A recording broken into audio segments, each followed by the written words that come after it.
विकासाला आमचा विरोध नाहीच, मात्र देवेंद्र फडणवीस यांचा ड्रीम प्रोजेक्ट असलेल्या शक्तीपीठ महामार्गाला का विरोध होतोय हे देवेंद्र फडणवीस यांनी समजून घेतलं पाहिजे।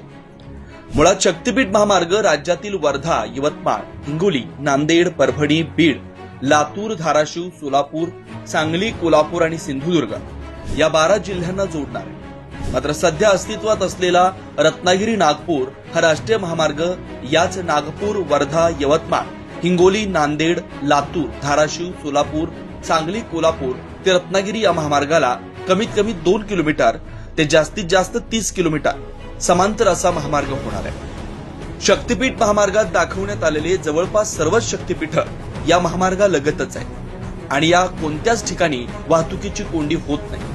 तरीही भविष्यातील 30 वर्षाचा विचार केला तर सध्या अस्तित्वात असणाऱ्या महामार्गास 6 पदरी अथवा 8 पदरी करून रुंदीकरण करणं सहज शक्य आहे। कारण सध्या अस्तित्वात असलेल्या महामार्गावर तुरळक वाहतूक असल्यानं दैनंदिन 40 लाख टोल संकलनाचं उद्दिष्ट असताना गेल्या 2 वर्षापासून फक्त 11 लाख टोल संकलित होतो। यामुळं हा महामार्ग तोट्यात चाललाय।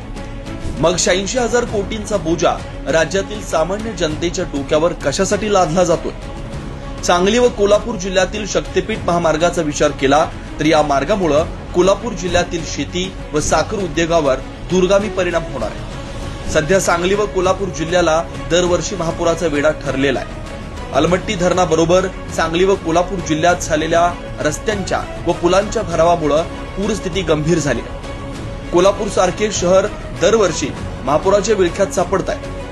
दरवर्षीचा महापूर माती, गाळ व वाळू उपसा न झाल्यानं गेल्या 15 वर्षात जवळपास नदीपात्रात 10 ते 12 फूट माती, गाळ व वाळू साठलेली। यामुळे शेतीच्या जमिनीतील पाणी धारण क्षमता कमी झाली आहे। याचाच परिणाम म्हणून गेल्या 20 वर्षात जवळपास 40,000 एकर जमीन शारपड झाली। शक्तीपीठ महामार्गात सांगली व कोल्हापूर जिल्ह्यातील खालील ठिकाणी पूरबाधित क्षेत्रात कमीत कमी 20 फूट ते जास्तीत जास्त 70 फूट भराव टाकला जाणार आहे। शिरोळ तालुक्यातील वारणा नदीवर दानोळी ते समडोळी दरम्यान 7 किलोमीटरचा 30 ते 70 फुटाचा भराव, नरसेवाडी ते नांदणी पंचगंगा नदीवर 7 किलोमीटरचा 70 फुटाचा भराव टाकला जाणार आहे। मानगाव ते पट्टण कोडोली पंचगंगा नदीवर 4 किलोमीटर 15 फुटापासून 60 फुटांचा भराव टाकला जाणार आहे। वाशी, कोल्हापूर ते पाडळी खुर्द, दोनवडे, साबळेवाडी, शिंदेवाडी, पाडळी बुद्रुक, नितवडे ते केरली मार्गे ज्योतिबा 14 किलोमीटर रस्त्यावर पंचगंगा, कासारी, भोगावती नदीवर 60 फुटांहून अधिक भरावासह पूल करण्यात येणार आहे। एकोंडी तालुका कागल येथील दूधगंगा नदीवर होणाऱ्या नवीन पुलास जवळपास 2 किलोमीटरचा 20 फुटाचा भराव टाकला जाणार आहे। कूर तालुका राधानगरी येथील वेदगंगा नदीवर होणाऱ्या पुलास 3 किलोमीटर 20 फुटांचा भराव टाकला जाणार। त्याचबरोबर औदुंबर, भिलवडी, अंकलखोप या ठिकाणी होणाऱ्या भरावानं कृष्णा नदीचं पाणी पसरून सांगली शहरापासून ते कराड शहरापर्यंत याचा फटका बसणार आहे। देवेंद्रजी सांगलीतून कोल्हापूर मार्गे गोव्याला जाण्यासाठी बेळगाव, तिलारी, आजरा, होंडाघाट, गगनबावडा, अनुस्करा व आंबाघाट मार्गे एवढे रस्ते सध्या अस्तित्वात आहेत। यापैकी 4 राष्ट्रीय महामार्ग व 3 राज्यमार्ग असे 7 रस्ते असताना 8वा शक्तीपीठ महामार्ग कशासाठी?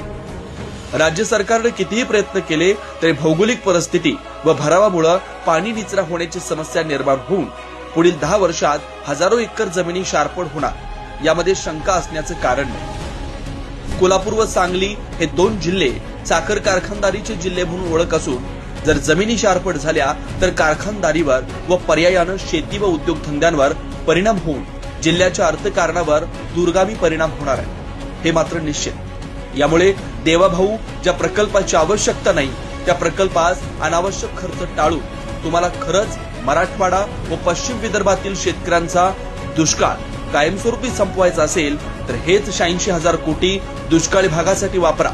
तुमचा स्वच्छ हेतू दिसून येईल। अन्यथा या शक्तीपीठ महामार्गातून 50,000 कोटींचा ठपला आपल्या सरकारच्या काळात पडणार ही गोष्ट तुम्हाला लपवता येणार नाही।